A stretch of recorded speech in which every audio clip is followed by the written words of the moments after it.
ওলামায়ে কেরাম,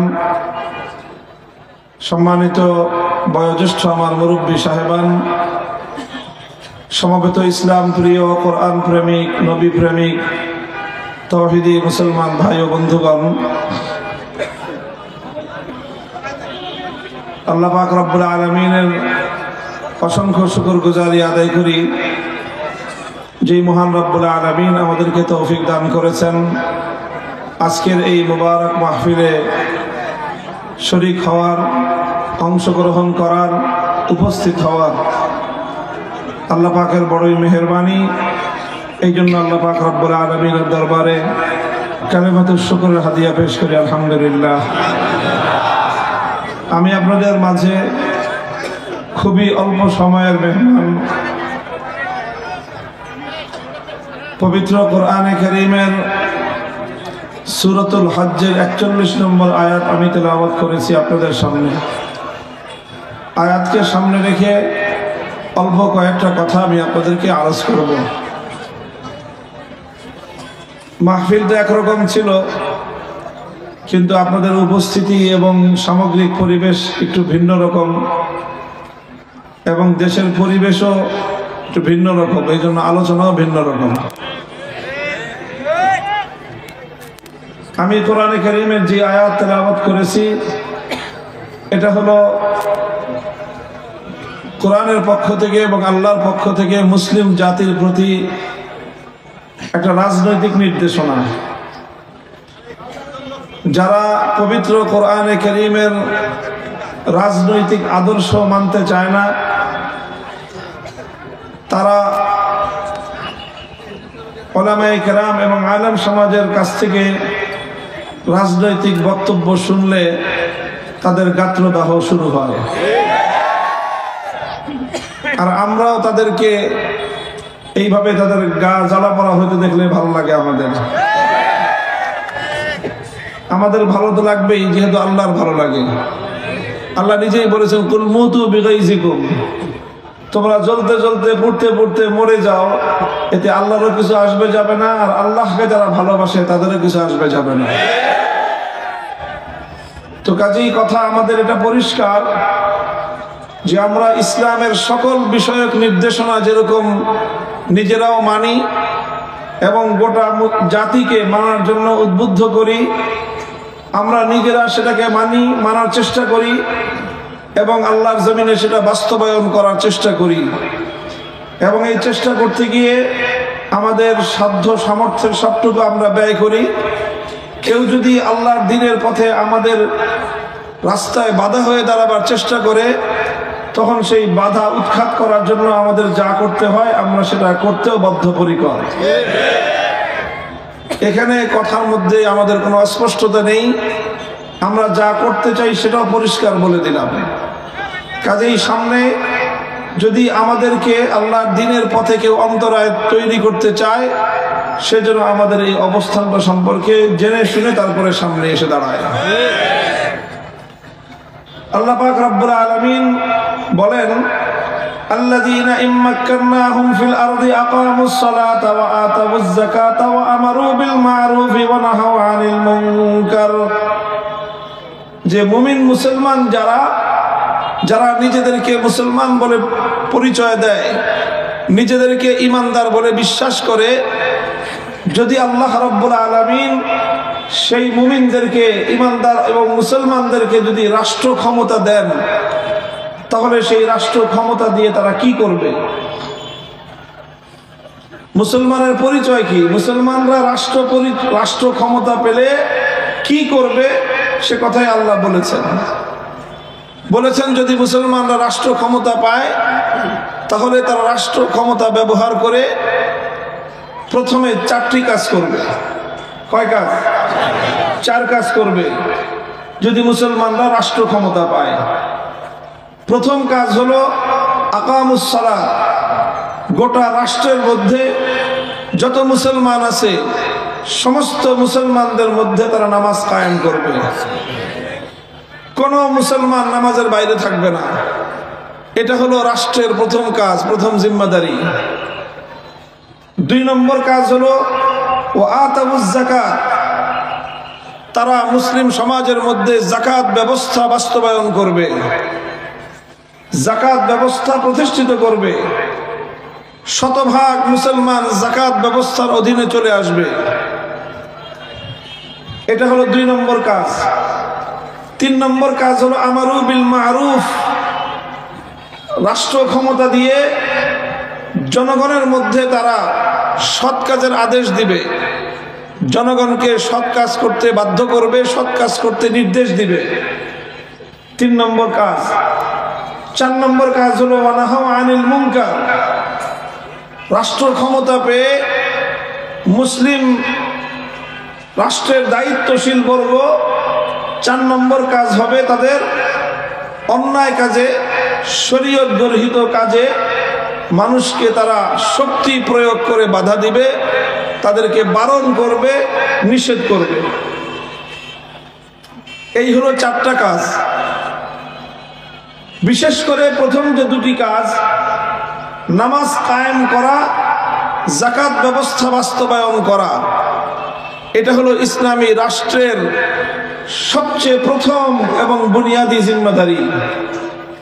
মুসলমানরা ক্ষমতা পেলে তারা নামাজ কায়েম করবে এবং যাকাত ব্যবস্থা প্রতিষ্ঠা করবে। নামাজ কায়েম করার মাধ্যমে, যাকাত ব্যবস্থা প্রতিষ্ঠার মাধ্যমে শুধুমাত্র ধর্মীয় দায়িত্ব পালন হবে সেটাই নয়, বরং এই নামাজ কায়েম করার মাধ্যমে, যাকাত ব্যবস্থা প্রতিষ্ঠার মাধ্যমে দেশের জনগণের ভাগ্যের উন্নয়নও ঘটবে। যদি রাষ্ট্রের সর্বত্র নামাজ কায়েম হয়, ব্যাপকভাবে রাজনৈতিক নেতারা যদি নামাজ পড়ে, প্রশাসনের কর্মকর্তারা যদি নিয়মিত নামাজি হয়ে যায়, রাষ্ট্রের সকল জনগণ যদি নামাজি হয়ে যায়, তাহলে নামাজের যে স্বভাবজাত বৈশিষ্ট্য আছে, ইন্নাস সালাতা তানহা আনিল ফাহশাই ওয়াল মুনকার, নামাজ মানুষকে অন্যায় এবং অশ্লীল কাজ থেকে বিরত রাখবে, সেই ক্ষেত্রে ব্যাপক হারে রাষ্ট্রের মধ্যে অন্যায়, দুর্নীতি, চুরি চামারি কমে যাবে। দুর্নীতি যদি কমে যায়, রাষ্ট্রের উন্নতি, ডেভেলপমেন্ট অনেক বেশি অগ্রগতি সাধন হবে। জনগণের সম্পদ অপচয় হবে না, মানুষের টাকা, রাষ্ট্রের সম্পদ চুরি কম হবে। বিদেশে বেগম পাড়া গড়ে উঠবে না দেশের সম্পদ দিয়ে, বরং দেশের সম্পদ, জনগণের সম্পদ অধিকাংশ ক্ষেত্রে জনগণের কল্যাণেই ব্যয় হবে। এই জন্য ইসলাম প্রথমেই নামাজের কথা বলেছে। রাষ্ট্রের দায়িত্ব হলো রাষ্ট্রের মধ্যে নামাজ কায়েম করা। আমরা জানি খলিফাতুল মুসলিমিন ওমর ফারুকের নাম শুনেছি আমরা, রাদিয়াল্লাহু আনহু। তিনি অর্ধ জাহানের খলিফা ছিলেন, পৃথিবীর ইতিহাসের অন্যতম সফল রাষ্ট্রনায়ক। শুধু মুসলমানদের মধ্যে নয়, সব ধর্মাবলম্বীরা খলিফা ওমর একজন সফল রাষ্ট্রনায়ক ছিলেন মর্মে স্বীকার করে। আধা জাহান তিনি শাসন করেছেন। তার সফলতার মূল রহস্য কি ছিল? খলিফা ওমরের একটা রাষ্ট্রীয় ফরমান থেকে সেটা বুঝে আসে। খলিফা ওমর ফারুক রাদিয়াল্লাহু আনহু তিনি তার শাসনকালে সকল রাজ্যের গভর্নরদেরকে, প্রশাসকদেরকে লক্ষ্য করে তিনি একটা রাষ্ট্রীয় ফরমান, সার্কুলার জারি করেছিলেন। সেখানে তিনি লিখেছেন, ইন্না আহাম্মা উমুরিকুম ইনদি আস-সালাত ফামান হাফিজাহা ফাহুয়া লিমা সিওয়াহা আহফাজ ওয়া মান দাইয়াহা ফাহুয়া লিমা সিওয়াহা আদিয়াউ। হে মুসলিম রাষ্ট্রের নেতৃত্ব, প্রশাসক, গভর্নর বৃন্দ, মনে রেখো, তোমাদের সকলের দায়িত্বের মধ্যে সবচেয়ে গুরুত্বপূর্ণ দায়িত্ব হলো নামাজ কায়েম করা। যেই প্রশাসক, যেই দায়িত্বশীল, যেই আমলা তার দায়িত্বের এলাকার মধ্যে সম্পূর্ণরূপে নামাজ কায়েম করবে, তার রাষ্ট্রীয় প্রশাসনিক অন্য সকল কাজ সুচারুরূপে আঞ্জাম পাবে। আর যেই দায়িত্বশীল, যেই আমলা, যেই কর্মকর্তা, যেই প্রশাসক নিজ এলাকার মধ্যে নামাজ ব্যবস্থাকে ধ্বংস করবে, সে অন্য সব কিছুকে আরো বেশি ধ্বংস করবে। এ থেকে বোঝা যায় যে নামাজ ব্যবস্থার সাথে, নামাজ কায়েম হওয়ার সাথে মুসলমানদের জাগতিক উন্নতির, রাষ্ট্রীয় উন্নতিরও গভীর সম্পর্ক রয়েছে। দ্বিতীয় কথা, যাকাত ব্যবস্থা যদি প্রতিষ্ঠিত হয়, যাকাত আল্লাহ পাক রব্বুল আলামিন এমন ভাবে এই বিধানটা দিয়েছেন, যেই সমাজে যাকাত ব্যবস্থা বাস্তবায়ন হবে সেই সমাজে দারিদ্র থাকতে পারে না। দারিদ্র বিমোচনের জন্য পৃথিবীর ইতিহাসে যাকাতের চেয়ে ইফেক্টিভ কোনো কর্মসূচি আজ পর্যন্ত আসে নাই। এইভাবে নামাজ এবং যাকাতের মাধ্যমে রাষ্ট্রের বুনিয়াদ মজবুত হবে, জনগণের ভাগ্যের উন্নয়নের বুনিয়াদ মজবুত হবে, এরপরে রাষ্ট্রীয় অন্যান্য কর্মসূচির মাধ্যমে দেশের উন্নয়ন ঘটবে। মুহতারাম হাজিরিন, এটা কোরআনে পাকের স্পষ্ট নির্দেশনা। আমি এই বিষয়ে দীর্ঘ আলোচনা করতে চাই না, আমি শুধু এই জায়গা থেকে একটা কথা আপনাদেরকে বোঝাবার চেষ্টা করছি। লক্ষ্য করে শুনুন, বুঝুন। নামাজ কায়েম করা এটা ইসলামের সবচেয়ে গুরুত্বপূর্ণ বিধান। কথা বলেন ঠিক না? ঈমানের পরে মুমিনের জন্য সবচেয়ে গুরুত্বপূর্ণ বিধান কি? তারপরের বিধান হলো যাকাত। তারা নামাজ এবং যাকাত এই বিধানগুলো ধর্মের বিধান কিনা, এই বিধানগুলো ইসলামের বিধান কিনা, এবং ইসলামের সবচেয়ে গুরুত্বপূর্ণ বিধান কিনা, এই বিধানগুলো বাস্তবায়নের দায়িত্ব দিচ্ছেন আল্লাহ পাক মুসলমানদেরকে। কখন? যদি মুসলমানরা রাষ্ট্রীয় ক্ষমতা পায়। তাহলে মুসলমানদের হাতে রাষ্ট্রীয় ক্ষমতা পেলে নামাজ কায়েম করতে হবে, যাকাত আদায় করতে হবে। রাষ্ট্রের সাথে ইসলামের সম্পর্ক থাকলো কি থাকলো না? বলেন। যেই রাষ্ট্র দিয়ে নামাজ কায়েম করতে হয়, যেই রাষ্ট্রের ক্ষমতা পেলে যাকাত বাস্তবায়ন করতে হয়, সেই রাষ্ট্র ক্ষমতার সাথে ইসলামের সম্পর্ক গভীর সম্পর্ক। সেই রাষ্ট্র ক্ষমতা পেলে, যেই রাষ্ট্র ক্ষমতা পেলে নামাজ কায়েম করতে হয়, যাকাত বাস্তবায়ন করতে হয়, সৎ কাজের আদেশ দিতে হয়, অসৎ কাজে নিষেধ করতে হয়, বাধা দিতে হয়, সেই রাষ্ট্র এটা ইসলামের অধীনে মুসলমানদেরকে পরিচালনা করতে হয়। সুতরাং মুসলমানরা রাষ্ট্র ক্ষমতা পেলে ইসলাম ধর্ম থেকে দূরে যাওয়ার কোনো সুযোগ নাই। রাষ্ট্রকে ইসলাম থেকে বিচ্ছিন্ন রাখার কোনো সুযোগ নাই। এই জন্যই আমরা বলি যে মুসলমান কোনদিন ধর্মনিরপেক্ষ হতে পারে না, মুসলমান কোনদিন সেকুলারিজম গ্রহণ করতে পারে না। অন্যান্য ধর্মাবলম্বীরা পারলেও পারতে পারে। হিন্দুরা, হিন্দু ভাই যারা আছেন, তারা ধর্মনিরপেক্ষ মতবাদ অনুসরণ করতে পারে। বৌদ্ধরা চাইলে ধর্মনিরপেক্ষ মতবাদ অনুসরণ করতে পারে। খ্রিস্টানরা চাইলে ধর্মনিরপেক্ষ মতবাদ অনুসরণ করতে পারে, কিন্তু কোন মুসলমান ধর্মনিরপেক্ষ মতবাদ অনুসরণ করতে পারে না। বলবেন কারণ কি? হিন্দু, বৌদ্ধ, খ্রিস্টানরা পারলে মুসলমানরা পারবে না কেন? হিন্দু, বৌদ্ধ, খ্রিস্টানরা পারলে মুসলমানরা পারবে না কেন? কথাটা খুব গভীরভাবে বুঝেন। এটা আজ মুসলমানদের জাতীয় প্রশ্ন, এটা ঈমানের প্রশ্ন। আমার পর্যবেক্ষণ হলো মুসলিম সমাজের মধ্যে সবচেয়ে বেশি মুসলমানের ঈমান হরণ হয় যেই কারণে, সেই কারণটা হলো রাজনৈতিক কারণ। অন্যান্য কারণে মুসলমানদের আমল নষ্ট হয়। ফেসবুক, ইউটিউব দিয়ে আমল নষ্ট হয়। সিনেমা দেখলে, নাটক দেখলে মুসলমানদের আমল নষ্ট হয়। নানা রকম অন্যায় অপকর্ম, হাউজি, জুয়া, মদ, নেশা, এগুলোর দ্বারা মুসলমানদের আমল নষ্ট হয়। আর পশ্চিমা ইহুদি খ্রিস্টানদের প্রচলিত রাজনৈতিক ব্যবস্থার দ্বারা মুসলমানদের ঈমান নষ্ট হয়। এই জন্য মুসলমান আমলকে ঠিক করার আগে ঈমান ঠিক করতে হয়। যার ঈমান ঠিক নাই, তার হাজার আমলের কানাকড়ি মূল্য নাই। আর ঈমান যেহেতু নষ্ট হয় রাজনৈতিক কারণে, এই জন্য রাজনীতির ময়দানকে আগে সংশোধন করতে হবে।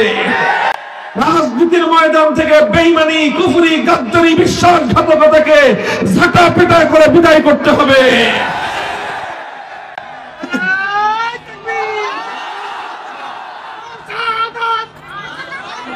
আমি এই জন্যই এই আলাপ পারতেছি, এই আলোচনা এজন্যই। আমার কথা পরিষ্কার, কি বললাম? হিন্দু, বৌদ্ধ, খ্রিস্টান সহ অন্যান্য ধর্মাবলম্বীরা চাইলে সেকুলারিজমের মতবাদ গ্রহণ করতে পারে, ধর্মনিরপেক্ষ মতবাদ তারা গ্রহণ করতে পারে, কিন্তু কোন মুসলমান থাকা অবস্থায় ধর্মনিরপেক্ষ মতবাদ গ্রহণ করতে পারে না। প্রশ্ন করতে পারেন, হিন্দু, বৌদ্ধ, খ্রিস্টানরা পারলে মুসলমান কেন পারবে না? আমার এই প্রশ্নের জবাব ঠান্ডা মাথায় বুঝেন। আমাদের উপর ক্ষিপ্ত হয়ে লাভ নাই। যতই খেপেন, আমাদের এই কথা বন্ধ হবে না। আল্লাহর কোরআনের এই কথাগুলো আমাদেরকে জাতির সামনে বলতেই হবে। কাজেই আমাদের বিরুদ্ধে ক্ষিপ্ত না হয়ে ঠান্ডা মাথায় সবাই বুঝবার চেষ্টা করেন, জাতির ফায়দা হবে, কল্যাণ হবে ইনশাআল্লাহ।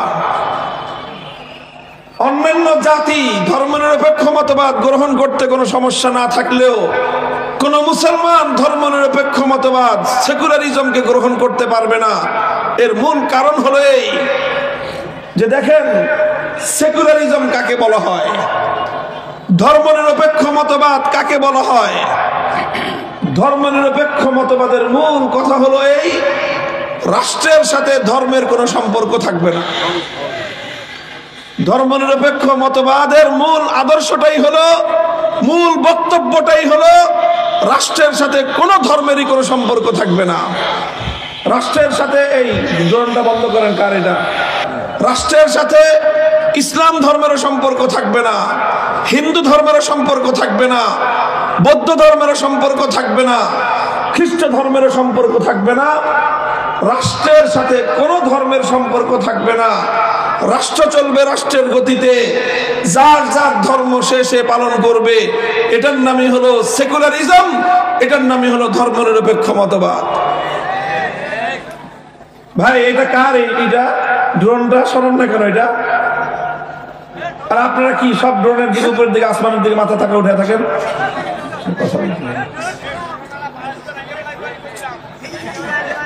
কথা শুনেন এদিকে। অল্প সময়ের কথা, মাঝখানে এত বিঘ্ন হলে কথা বলা যায় নাকি? মুহতারাম হাজিরিন, কথা বলতেছিলাম যে অন্যান্য ধর্মাবলম্বীরা ধর্মনিরপেক্ষ মতবাদ অনুসরণ করলে তাদের ধর্মীয় দৃষ্টিকোণ থেকে কোনো সমস্যা নাই। কেন সমস্যা নাই? কারণ হিন্দু ধর্মের মধ্যে তার ধর্মাবলম্বীকে কথা বলা নাই যে তোমার রাষ্ট্রকে ধর্মের আলোকে চালাতে হবে। বৌদ্ধ ধর্মের মধ্যে বৌদ্ধদেরকে কথা বাধ্যতামূলক রাখা হয় নাই যে রাষ্ট্রটাকে তোমার ধর্ম অনুযায়ী চালাতে হবে। খ্রিস্টান ধর্মাবলম্বীরাও তাদের ধর্ম তাদেরকে কথা বলে না যে তোমার রাষ্ট্রকে ধর্ম অনুযায়ী চালাতে হবে।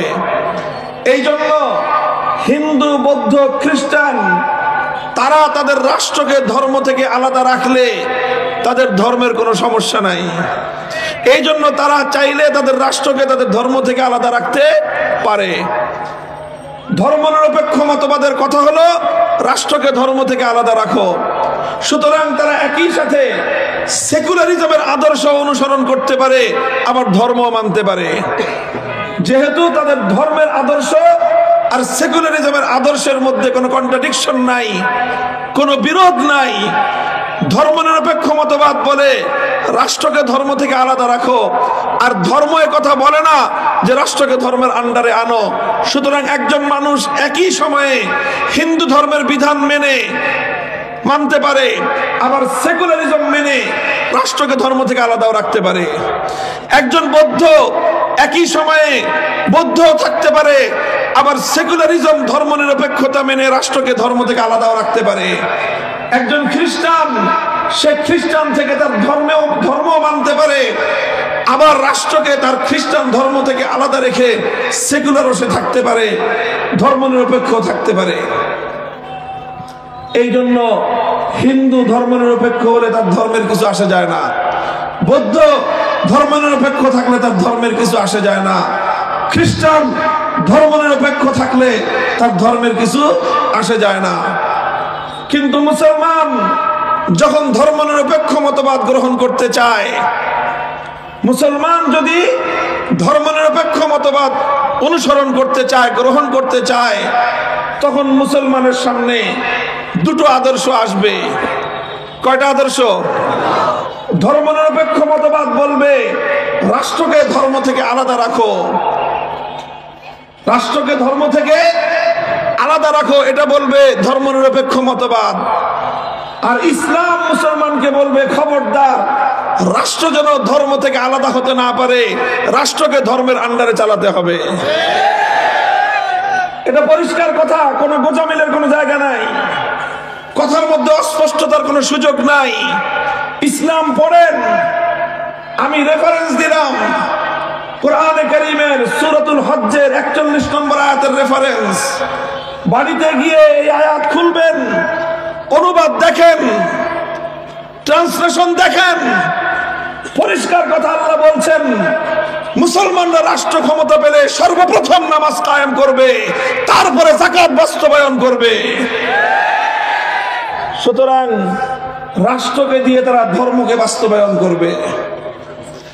এই জন্য ইসলাম ধর্মের যদি কেউ মানতে চায়, কোন মুসলমান যদি রাষ্ট্র ক্ষমতা পায়, তাহলে সে রাষ্ট্রকে, ইসলাম বলবে তোমার রাষ্ট্রকে ধর্মের আন্ডারে আনো, তোমার রাষ্ট্রকে তুমি ধর্ম অনুযায়ী চালাও, তোমার রাষ্ট্রের মধ্যে তুমি ইসলামকে বাস্তবায়ন করো, এটাই বলবে ইসলাম।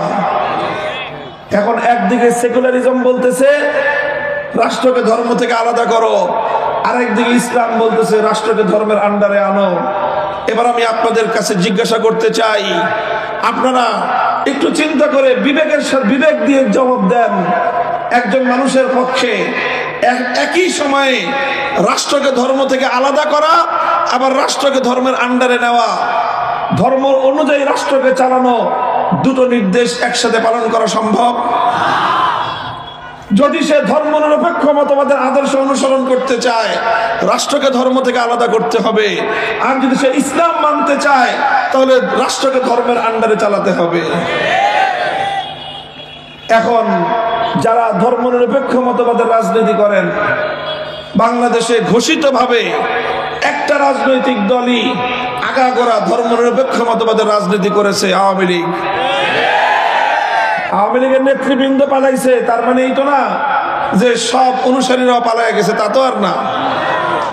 তাদের কাছে আমার সবিনয় জিজ্ঞাসা, বিনীত জিজ্ঞাসা, রাগারাগি মারামারির কিছু নাই। আপনার বিবেকের কাছে জিজ্ঞাসা, আপনি যখন একই সময়ে মুসলমান, আবার একই সময়ে আপনি যখন সেকুলারিজমের আদর্শ অনুযায়ী রাজনীতি করেন, এখন আমার প্রশ্ন, আপনি সেকুলারিজম মেনে রাষ্ট্রকে ধর্ম থেকে আলাদা রাখবেন, না ইসলাম মেনে রাষ্ট্রকে ধর্ম অনুযায়ী চালাবেন? যদি আপনি ইসলাম মেনে রাষ্ট্রকে ধর্ম অনুযায়ী চালাতে চান, সেকুলার থাকতে পারবেন না। আর যদি সেকুলারিজম অনুযায়ী রাষ্ট্রকে ধর্ম থেকে আলাদা করতে চান, মুসলমান থাকতে পারবেন না। That is your own right. আপনার সিদ্ধান্ত আপনি নেন, আপনি ইসলামের উপর থাকবেন না সেকুলারিজমের উপর থাকবেন। কিন্তু যে কথা পরিষ্কার, সেটা হলো ইসলামের সঙ্গে সেকুলারিজম একসঙ্গে বিপরীতমুখী, দুই নৌকায় পা দেওয়া চলে না। যে কোনো একটাকে অনুসরণ করতে হবে, আরেকটাকে বর্জন করতে হবে।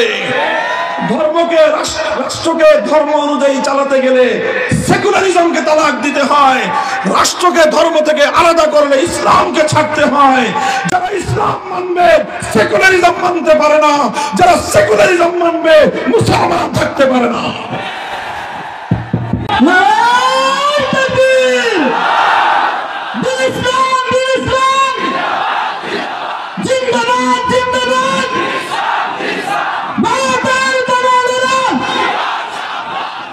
মুহতারাম হাজিরিন, এটা হলো সংক্ষিপ্ত একটা কথা। সুতরাং বাংলাদেশের 90% মানুষ মুসলমান। আপনারা কেউ প্রশ্ন করতে পারেন যে হুজুর, একই সঙ্গে ইসলাম আর ধর্মনিরপেক্ষ মতবাদ দুইটা চালানো যায় না, কে বললো? যে আওয়ামী লীগ তো চালাইলো 54 বছর ধরে। আওয়ামী লীগ তো 54 বছর ধরেই তারা মুসলমানও আবার তারা ধর্মনিরপেক্ষ। ভাই এটা কেমনে করলো তাহলে বলেন? এটা করছে কিভাবে জানেন? এটা করছে যেইভাবে, সেটা হলো এই, হয় তারা ধর্মনিরপেক্ষ মতবাদটা বুঝে শুনে পালন করছে, আর না হয় না বুঝে শুনে করছে। যদি তারা বুঝে শুনে করে থাকে, ধর্মনিরপেক্ষ মতবাদের রাজনীতি যদি তারা বুঝে শুনে করে থাকে, 100% কনফার্ম একজনেরও ঈমান নাই। আমার ধারণা এরা কেউ বুঝে শুনে করে না। এদের নেতারা কিছু বুঝে শুনে রাজনীতি করেছে, এরা ধর্মনিরপেক্ষ মতবাদ কি জিনিস বুঝে শুনে করেছে, আর বাকি গড়পড়তা শতকরা 90% আওয়ামী লীগের যারা, তারাও ধর্মনিরপেক্ষ মতবাদটা কি জিনিস এটা মানলে যে ইসলাম মানা যায় না, এটা না বুঝেই তারা ধর্মনিরপেক্ষ মতবাদের রাজনীতি করেছে। যদি না বুঝে শুনে করে থাকে তো গণ্ডমূর্খের দল, এর বাইরে যাওয়ার উপায় নাই। হয় বুঝে শুনে করছে তাহলে বেঈমানের দল, না বুঝে করলে মূর্খের দল। কাজেই এখন আপনারা মূর্খ থাকবেন না বেঈমান হবেন, আগামী দিনে আপনাদের সিদ্ধান্তের বিষয়। তবে মুসলমানদের বাংলাদেশে, শাহজালালের বাংলাদেশে, হাজী শরীয়তুল্লাহ বাংলাদেশে, স্বাধীন বাংলাদেশে ভারতীয় আধিপত্যবাদের ধর্মনিরপেক্ষ মতবাদ আগামী দিনে চলতে পারে না, চলতে দেওয়া হবে না।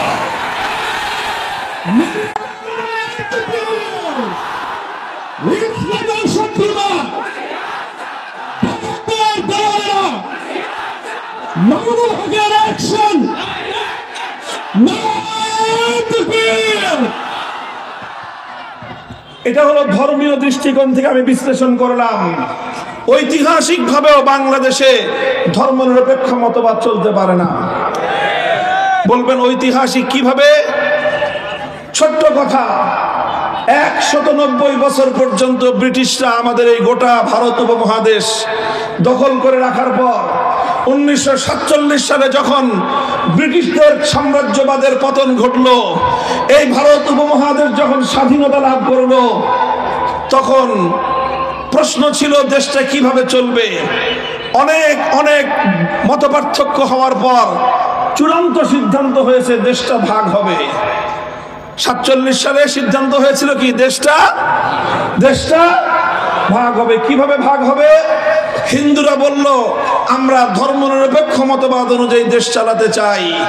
সংখ্যাগরিষ্ঠ মুসলমানরা বলল আমরা এত রক্ত দিয়েছি, জীবন দিয়েছি, ধর্মনিরপেক্ষ রাষ্ট্র গঠন করার জন্য নয়, আল্লাহর জমিনে ইসলামী রাষ্ট্র গঠন করতে চাই। অনেক মীমাংসা করার চেষ্টা করা হলো, কিন্তু এভাবে কোনোভাবেই আর মীমাংসা হলো না। শেষ পর্যন্ত দেশটা দুই ভাগ হলো। এক ভাগ ধর্মনিরপেক্ষতার ভাগ, আর এক ভাগ ইসলামের ভাগ।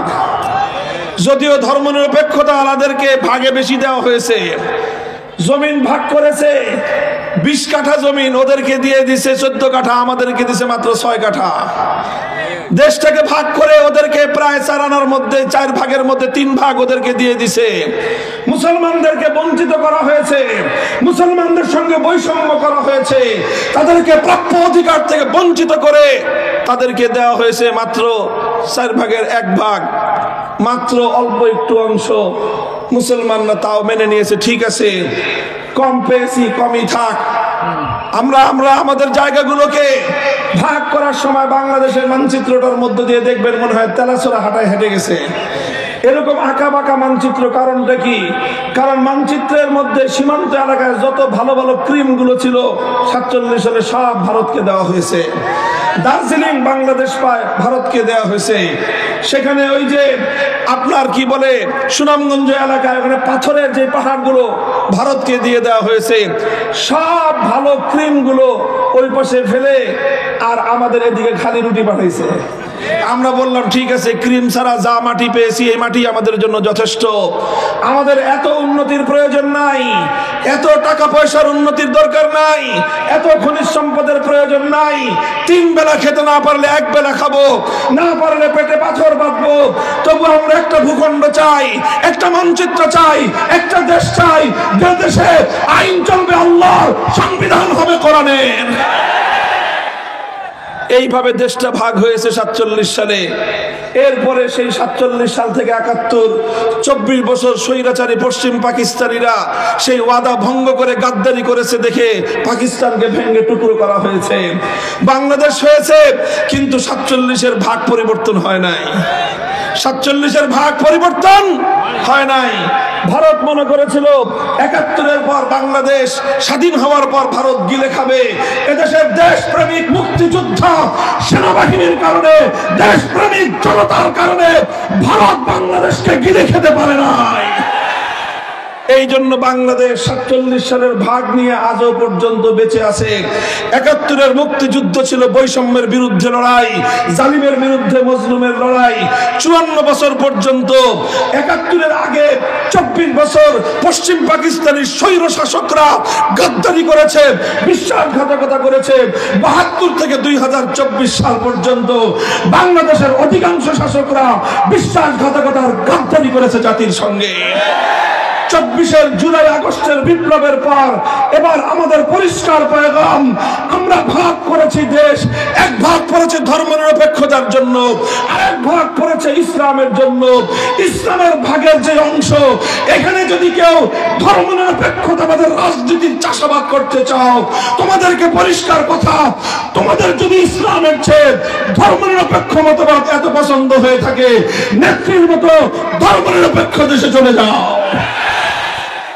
সীমান্ত খোলা আছে, তবে খালি এতটুক, যারা খুনি এরা যেন এমনি পার হয়ে যেতে না পারে, বিচার যেন করা হয়, এটাই হলো দাবি।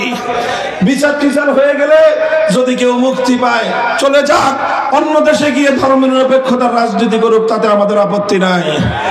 সংবিধান সংশোধন হচ্ছে, 1947-এর ভাগাভাগি, 1971-এর মুক্তিযুদ্ধ, জুলাই আগস্টের 24-এর বিপ্লব, এই তিন বুনিয়াদকে সামনে রেখে আগামীর বাংলাদেশ হবে ইসলামের বাংলাদেশ, মুসলমানদের বাংলাদেশ।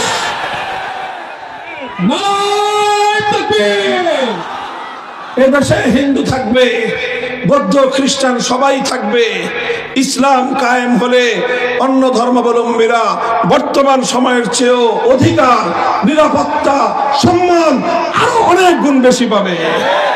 তাদের জানের নিরাপত্তা, মালের নিরাপত্তা, ইজ্জতের নিরাপত্তা, ধর্ম পালনের স্বাধীনতার নিরাপত্তা নিরঙ্কুশ ভাবে ইসলাম তাদেরকে প্রদান করবে। 24-এর 5ই আগস্ট দুপুর 2টা থেকে 3টা পর্যন্ত শেখ হাসিনা পালিয়ে যাওয়ার 1 ঘন্টার মধ্যে টেকনাফ থেকে তেতুলিয়া গোটা বাংলাদেশে ভাস্কর্য নামক সমস্ত মূর্তি তৌহিদি জনতা ভেঙে গুড়িয়ে দিয়েছে। কিন্তু হিন্দুদের কোনো মন্দিরে ফুলের টোকাও দেওয়া হয় না, হিন্দুদের কোনো দেবতা ভাঙ্গা হয় নাই, তাদের কোনো মূর্তিকে গালমন্দ করা হয় নাই, তাদের কোনো মূর্তির গায়ে আঁচড় দেওয়া হয় নাই। কি বুঝা গেলেন? কি বুঝলেন? পয়গামটা হলো এই, মুসলমানের জায়গায় মূর্তি চলবে না, হিন্দুরা তাদের জায়গায় মূর্তি দেবতা বানিয়ে স্বাধীনভাবে তারা তাদের ধর্ম পালন করবে। নিরাপত্তা দেওয়া আমাদের দায়িত্ব। মুহতারাম হাজিরিন, ইসলামের আলোকে মুসলমানদের এলাকায় ধর্মনিরপেক্ষ মতবাদের রাজনীতি চলে না। ঐতিহাসিকভাবেও বাংলাদেশের মাটিতে ধর্মনিরপেক্ষতার রাজনীতি চলতে পারে না। কাজী আওয়ামী লীগ যদি আগামী দিনে বাংলাদেশে রাজনীতি করতে চান, তাহলে আপনাদের রাজনৈতিক দর্শন আবার নতুন করে পরিবর্তন করে আসতে হবে। বিএনপির মধ্যে কিছু লোক অতি উৎসাহী দেখা যাচ্ছে। যখন আপনাদের রাষ্ট্রপতি, আপনাদের দলের ফাউন্ডার শহীদ প্রেসিডেন্ট জিয়াউর রহমান সাহেব ক্ষমতায় এসে সর্বপ্রথম সংবিধান থেকে ধর্মনিরপেক্ষ মতবাদ দূর করে তার জায়গায় আল্লাহর উপর অবিচল আস্থা এবং বিশ্বাস যুক্ত করেছিলেন, এখন বিএনপির কিছু কিছু নেতাদের কথায় মনে হয় তাদের দল বুঝি এখন নতুন করে ধর্মনিরপেক্ষ মতবাদে দীক্ষিত হতে চাচ্ছে। আমরা বলবো এরা বিএনপির লোক না, এরা সব আওয়ামী লীগের দোষর। কাজে বিএনপি তার দলীয় স্ট্যান্ড ঠিক করেন, স্ট্যান্ড ঠিক করেন। বাংলাদেশের ব্যাপারে আমাদের পরিষ্কার সিদ্ধান্ত, পরিষ্কার বক্তব্য হলো এটাই, সব ধর্মের লোকেরা থাকবে, তবে ভাগাভাগিতে এদেশের ধর্মনিরপেক্ষতা নয়, ইসলাম বাস্তবায়ন করার কথা। আগামীতে আমরা ইসলামের বাংলাদেশী করে তুলবো ইনশাআল্লাহ। আপনারা দেশের জনগণ, বাংলাদেশের অনেক রং রূপ দেখেছেন। প্রথমে দেখেছে সোনার বাংলাদেশ, তারপরে দেখেছেন নতুন বাংলাদেশ, তারপরে দেখেছেন সবুজ বাংলাদেশ, তারপরে দেখেছেন ডিজিটাল বাংলাদেশ, সর্বশেষ দেখেছেন স্মার্ট বাংলাদেশ। সব দেখা শেষ। এবার আমরা দেখতে চাই ইসলামের বাংলাদেশ, খেলাফতের বাংলাদেশ।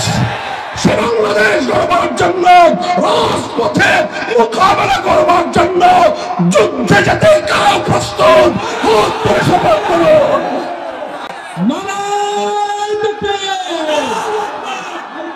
নারায়ে তাকবীর, হয়তো খিলাফত, হয়তো খিলাফত, তন্ত্রমন্ত্রের দিন শেষ, তন্ত্রমন্ত্রের দিন শেষ। নারায়ে তাকবীর। হ্যাঁ, এটা কি শুধু কথার কথা না অঙ্গীকার? কার সাথে? আল্লাহ পাক রব্বুল আলামিন আমাদের সকলকে শপথ রক্ষার তৌফিক দান করেন। আমরা দেশটাকে যেন সেই সোনার দেশে, সেই আল্লাহর কোরআনের রাজ হিসাবে আমরা গড়ে তুলতে পারি। আমাদের জীবদ্দশে আল্লাহ পাক ইসলামের বিজয় যেন এই মাটিতে দেখার তৌফিক দান করেন। ওয়া আখিরু দাওয়ানা আলহামদুলিল্লাহি রাব্বিল আলামিন। আসসালামু আলাইকুম ওয়া রাহমাতুল্লাহ।